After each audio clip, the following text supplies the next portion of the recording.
Sounding Board. This is a weekly community television program produced by club members of Soroptimist International of Novato.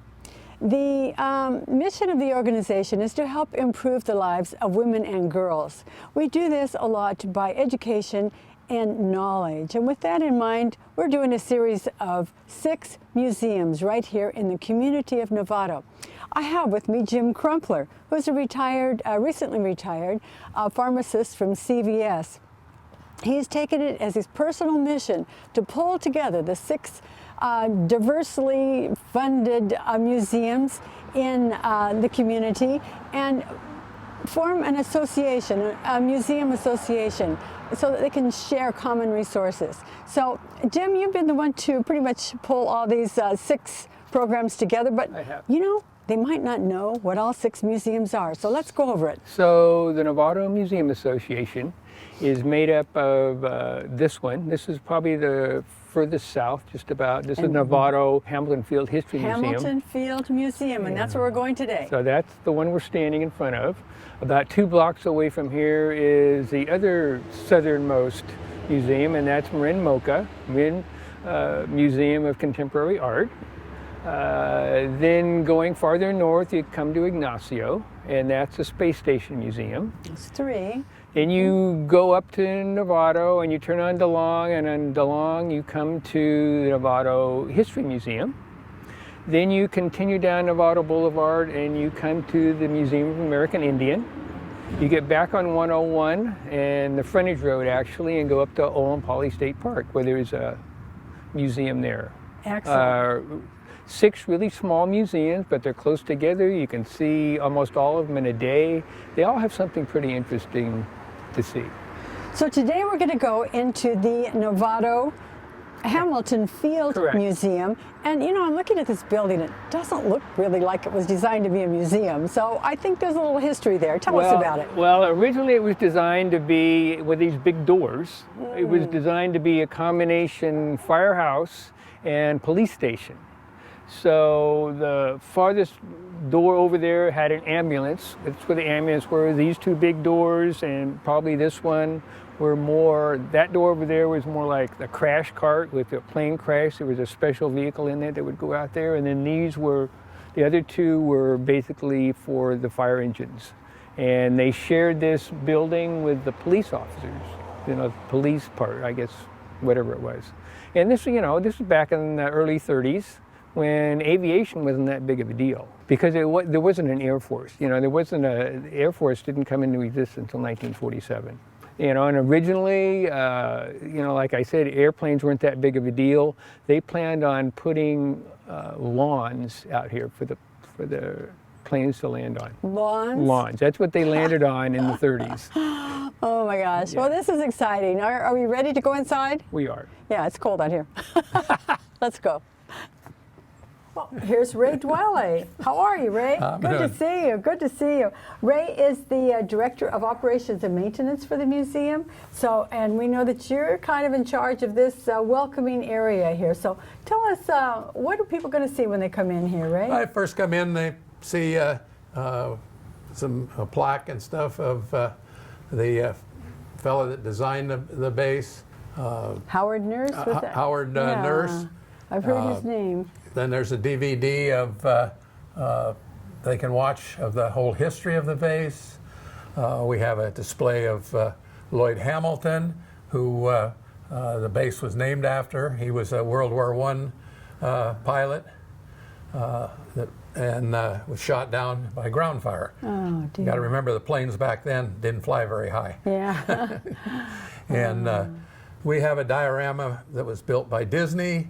Of the Hangar 7. Diorama, what's a diorama? Explain A diorama is a model. A model, okay.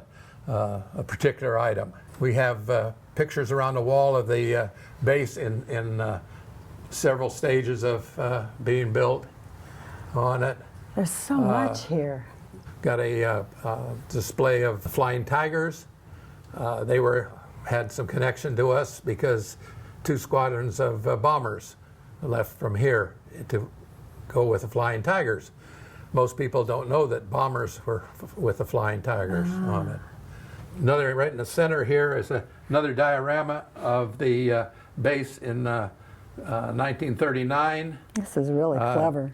It kind of looks a little scattered. When the war started, a whole bunch of buildings were built in all those vacant areas there. And we're in the firehouse, which is right there. Right there.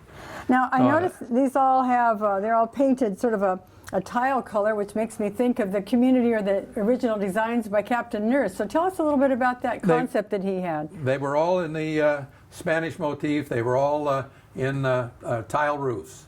Way back then, he had the vision to make this place so beautiful. A lot of these buildings are still here now. The hospital building, we get all kinds of people in here that were born in the hospital. Really? Because they're that age group now. And so they come back here to see it. Huh. That's a swimming pool and this little no, that's the amphitheater there. Oh, amphitheater's still there? Actually, the swimming pool was over in here. Oh. These buildings are still here. They're senior housing now. That one's gone, and that one's gone. The hangars are here. They've all been converted into office buildings. They're really nice. Who are some of the big names that are in those buildings now? The Marin Foundation, I guess, is one of the biggest ones.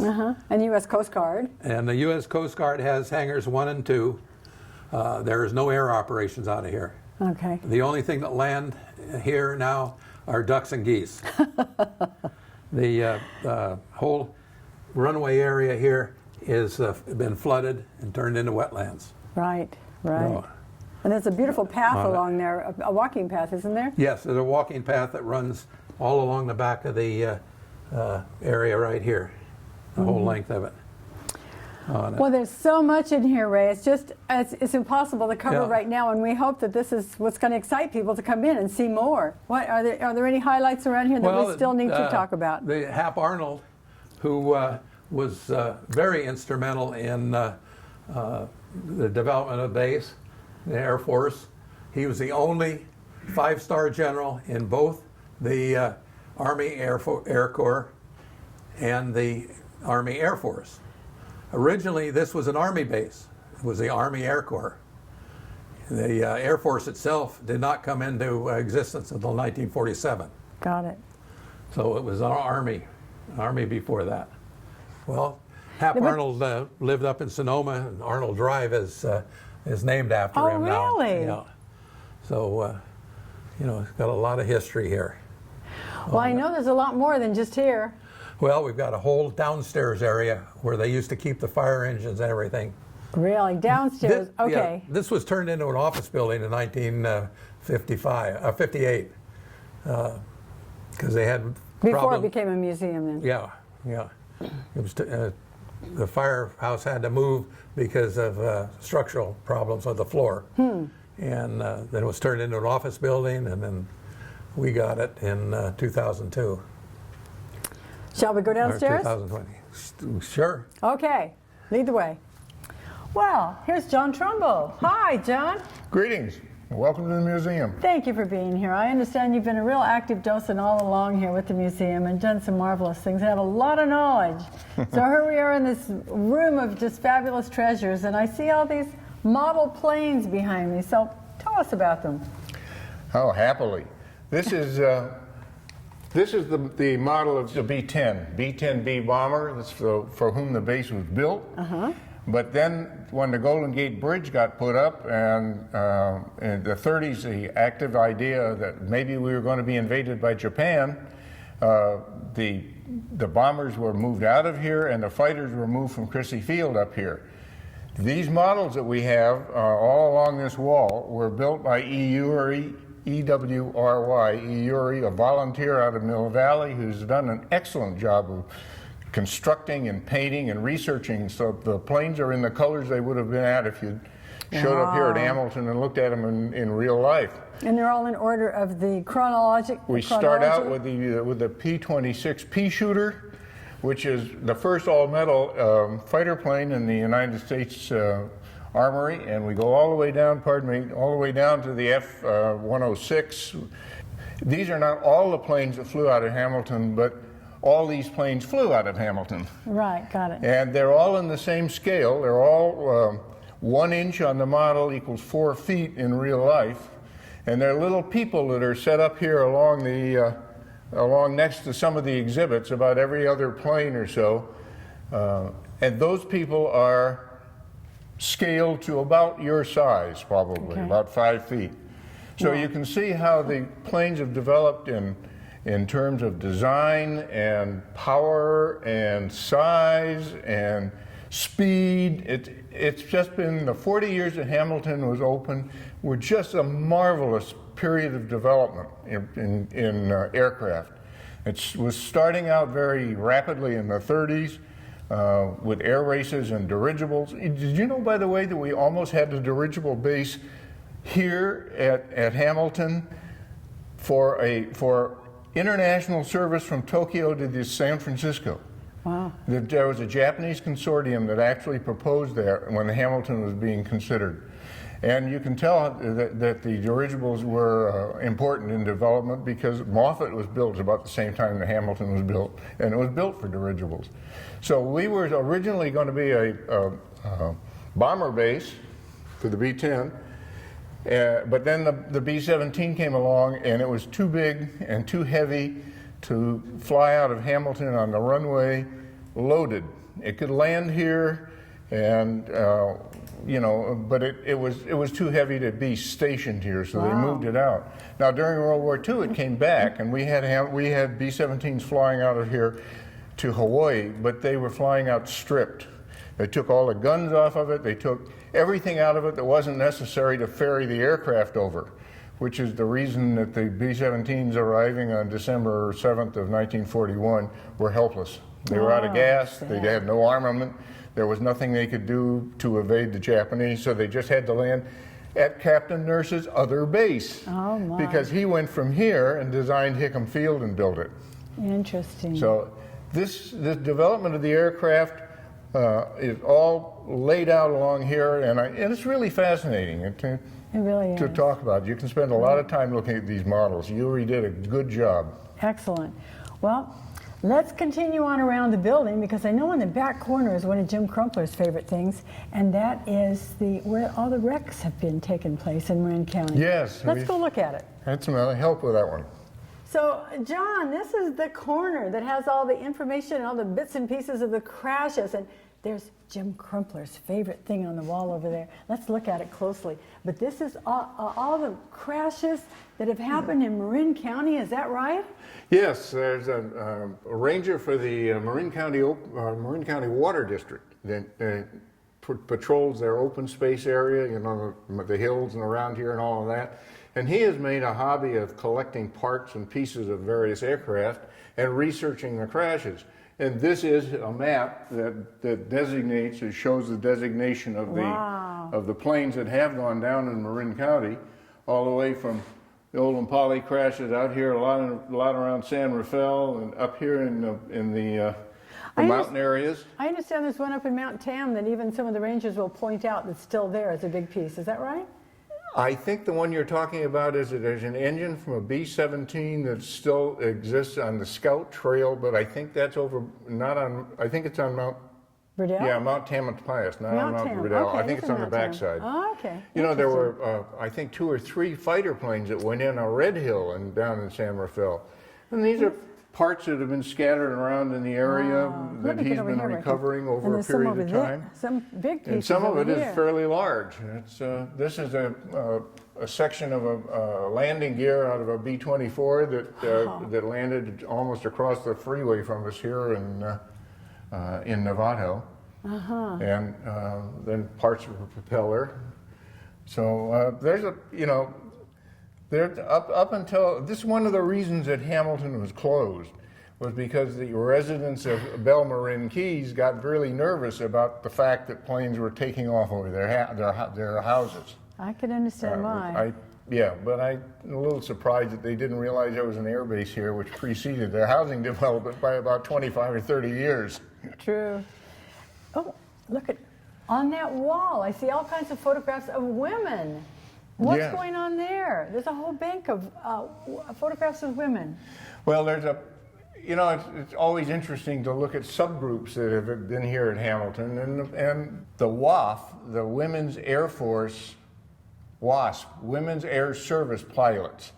One of them is on our DVD talking about women flying planes in and out of Hamilton. Interesting. The nurses from the Bataan Death March, when they were liberated, first set foot in the United States here at Hamilton, and we have a picture of them coming off their planes.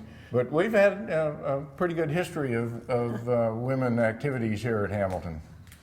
Well, let's move on down here and see what we've got here. We've got a lot of uniforms in action here. Yes, these are mostly World War II uniforms, and they show the various stages of social development or of social activity for women. This is a Class A uniform, so to speak. This is a formal uniform for a master sergeant. Interesting. So that would be evening wear. Yeah, the two ladies that wore these uniforms actually were here as docents. This is a Red Cross uniform, which is rather interesting, and that's a nurse's uniform. I think that's a nurse's uniform here. Yeah, that's a nurse's uniform here on the far end. They obviously weren't as glamorous as as the other ladies. This group of uniforms from here to here are actually part of an exhibit that was constructed fairly recently by the daughter of the commander of the Coast Guard who were stationed here at Hamilton. This is a Coast Guard exhibit. That's an existing uniform right now. Yeah, huh? this is what's happening here at Hamilton right now in hangars 1 and 2. And that? What's that? It's a hazmat team. Oh, of course. So this is their cleanup uniform. Oh my gosh. Okay, good. And then we have. And then we have the men, and this would be a modern working uniform. This was what would have gone up in the B-17, and it's interesting to talk to people about, you know, what it was like when you didn't have any atmosphere inside your aircraft. You're at 30,000 feet, there's no oxygen. You're going to get your oxygen through a tube, but there are people shooting at your airplane. What happens then? Well, there's a little bottle right down here that gives you just enough chance to try and get the old airplane down before you either freeze to death or suffocate. Oh, it's interesting. They don't really look that much different, do they? From the old days and the new day and today. And this is the Class A uniform, like the Class A uniform for the ladies. And this is the formal uniform, like the formal uniform for the ladies. Excellent. Okay. Well, what do I see over your shoulder? I see that's our the training. Yes, that's our joyride. Okay, so let's go look at it. This is where they trained on how to fly an airplane? They got in here? Okay, well, remember Hamilton was built in the 1930s. And back in the 1930s, prior to 1930, airplanes were made basically out of wood and canvas and dope and all that sort of stuff. And they were open cockpit. So how did you find out where you were? Well, you had Rand McNally's road map strapped on your leg, and you flew along and you tilted your aircraft and looked out, and you looked for a river, a road, a town. They had made 26-foot long cement arrows to tell people where they were and how they should be flying. Gosh. But that doesn't work at night, and it doesn't work in rain. So when they put a top on the cockpit, and they had people like in the late 30s, the Air Force here at Hamilton was tasked to deliver airmail, civilian airmail, and so they're flying up and down the entire coast through the mountain ranges. And they had to fly at night and in bad weather.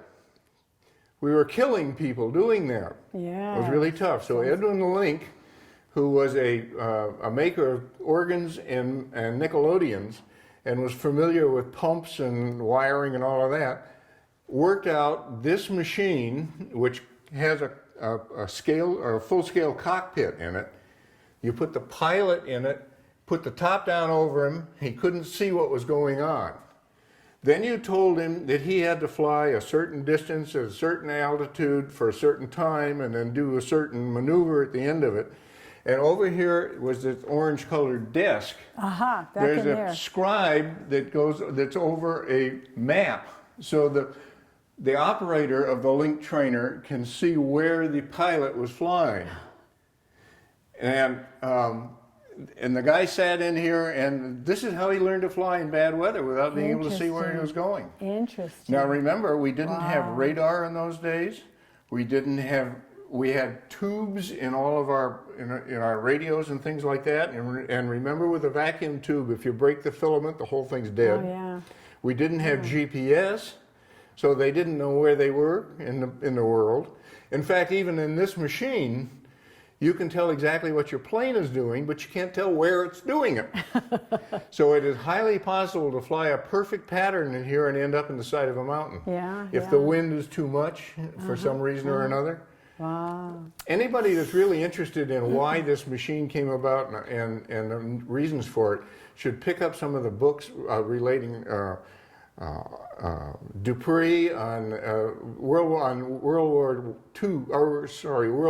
I flying. And I'm reading an interesting one now, the Airmen Who Wouldn't Die, about dirigible.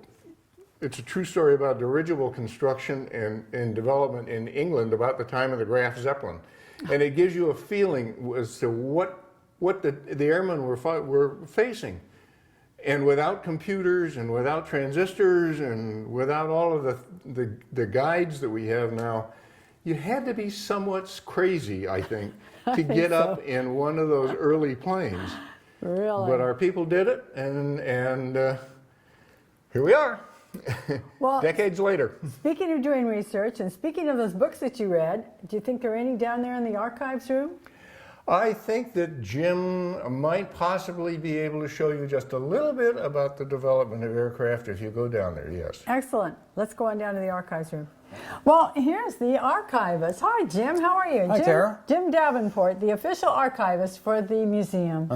Good, good. So, give us a tour. Show us what's on hand here. Okay, well, as you can see, this is the library, and here we have library materials, mostly books, of course. Now, when you say library, does that mean those are things people can check out? Yes, that is true. Whoa, Anyone can okay. come in and pull things off the shelves, look at them here on the table. Yeah. Okay. What? Yes, we also have encyclopedia, reference books, periodicals, magazines. We have a monthly periodical collection here. We have videotapes. Are there any that are particular hot items that people are... Well, actually, this section here seems to be the most popular because you have a combination of military aviation, Air Force, but also it's general World War II history, which is seems to be the most the thing most people are interested in when they come here. Good. Okay. Yeah. So moving down the line here, we've got more reference books. We've also got more videotapes, coffee table books. With lots of nice pictures. Oh yeah, big colorful photos. Lots more the videotape collection here. So are these movies or? No, they're mostly documentaries. Okay. That have been produced. And you can check these out as well? Yes, they can be checked out. Really? Great. I might take a couple home tonight. There you go. Good. I like that. Yeah, and we have more magazines. We've got the main military events through history. That was World War II down there, and this is Korea, and then on up to Vietnam. A little bit of the Iraq period. Okay. So it kind of moves down chronologically. Here in the corner we have official U.S. government-issued technical manuals on a variety of My mother topics. used to have some of these. Oh, really? Yeah, they're in pretty amazing condition considering how old they are. They're about 70, 80 years old. Really? The oldest one's going back to the mid-30s. Really? Yeah. Interesting. And then we have some black serious cabinets over Yes, here. this is the brain center, if you will, of the Hamilton Field collection, History of Museum collection. This is where we keep all of our historic photos. We have some ephemera, flyers, booklets, so forth, a collection of the base guides that came out each year when Hamilton was an active Air Force base. We've also got historical records, collection of maps. Now, I would assume these valuable things are not to be checked out. Well, they can be viewed with the assistance of one of the personnel. Usually it's me, the archivist. Okay. It's usually by appointment. So I can kind of get things ready, ask some questions, you know, what is the direction of the research, what exactly are people coming here to look for. So if I were to pull out a folder here, what could I expect to find? Well, this is something right here. This is the photo file for the firehouse. May I touch these? Oh, yes. really We're on sleeves. So that's one that was out there in the museum, but there's some others. They're mostly from the 1940s, World War II era. Yeah, this was the firehouse and the Hamilton Field Fire Department. Oh, and this is the building we're standing in right now. That's it. Much later on, just before they were about to open it up as a museum, after it was renovated. Oh, and here they come down the pole. Yay! Going down the pole. Yeah. I came down one of those poles one time. I loved it. It was so much fun. Yeah, we were really glad to get that because it really shows. I mean, this is the door to the library right here. Interesting. And this was taken, I believe, this was during World War II. Interesting, interesting, good. Well, you've got some posters here too. Air show Yeah. and wings. Tell us about that. Yeah, well, that's another aspect of the history of Hamilton Field that many people are interested in is they come in and they spot the air show posters and they immediately start recollecting how they used to go to the air shows. They were tied in when the base was an active Air Force base. They were tied in with the open houses. So every year, it's an annual event. They'd have an open house, and there was an air show that went along with it. And the Thunderbirds were here then, It was the Air Force Thunderbirds. That was the Air Force aerial demonstration team. Many people come who grew up on the base, and they remember these air shows from when they were kids. So that's always really interesting to hear them recount childhood memories. Right. Yeah, and then later on, after the base closed, after the Air Force left, there was still military presence here, but in the late 80s, they had a series of air shows called the Wings of Victory, and it was from 1987 to 1990. And it was, your standard air show with classic aircraft, and we have a videotape of one of them that we show on the wall out there in the museum. And that's another one that many people recall going to. Native people that have lived here most of their lives, they all remember the Wings of Victory air shows. Interesting. Fun. So the air shows are definitely a very popular aspect of Hamilton Field. Right. I hate to point this out, interrupt any of your thought flow, but there's some interesting photographs up there. Appears to be some Asians who are maybe refugees? That's Tell us about that. That's exactly what these are. These are photos taken in the early 80s, 1980 to 83, of the Hamilton Refugee Transit Center. And what that was it was the first stop for entry, the first stop point of entry into the U.S. for Vietnamese refugees. So they all came here? A great deal of them, yes, many of them. Came here. At least 175,000 of them spent at least one night. Oh my gosh! Here, and it was still called Hamilton Air Force Base. What a tragic! Yeah. What a traumatic! I should say traumatic, not tragic, but traumatic moment for them to come to the United States and get away from all that horrible stuff that was going on. Yeah, it was like a rest stop for them because their flight was several hours coming in from Southeast Asia. Oh yeah. And here where they had a chance to rest, just kind of get their bearings and acclimate themselves a little bit to American life, and then they went on to other parts of the country where they had sponsors. But they stayed in, we had 3 former Air Force barracks over off of Hamilton Parkway that they stayed in. They've been torn down now.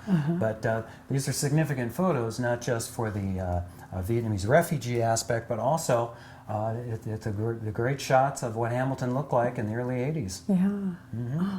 Well, thank you for sharing the archives with us, welcome. Jim. I think the other Jim Crumpler, is probably waiting for me right now. Okay. Okay. So thank you again. Thank you. Well, Jim, what do you think? Have we got enough information today to get everybody excited about coming over here? what are your favorites here You at the know, museum? I've got about 3 things that I never miss when I come here. I always like to see them again. The first thing is the movie. When you walk in, right to the left of the door when you walk in, there's a great movie on the history of Hamilton. It shows the B-17s on their way to Hawaii on actually Pearl Harbor Day, and you know they picked the wrong day to go there. Of course, the models. These models are just incredible. You know, scale models of every plane that ever was stationed here. And over there in the corner, there's this little picture of all the crashes that occurred in Marin County, which I think is just amazing. Scary, actually. Very, very scary. Well, what about that pole? Well, you know, when this was a firehouse and the guys were sleeping upstairs, the fire pole is still there, and they could get on those trucks really quick. And they Forget slid down the steps. poles. They really That's slid down. it. Oh my gosh, Yeah, a real fire pole right and there in half the middle pole of it. is still here. Great, great. Well, there's lots of exciting history here. It certainly is. And the Novato Museum Association does have a website that pulls all 6 of the museums together, and that is www.novatomuseums.org.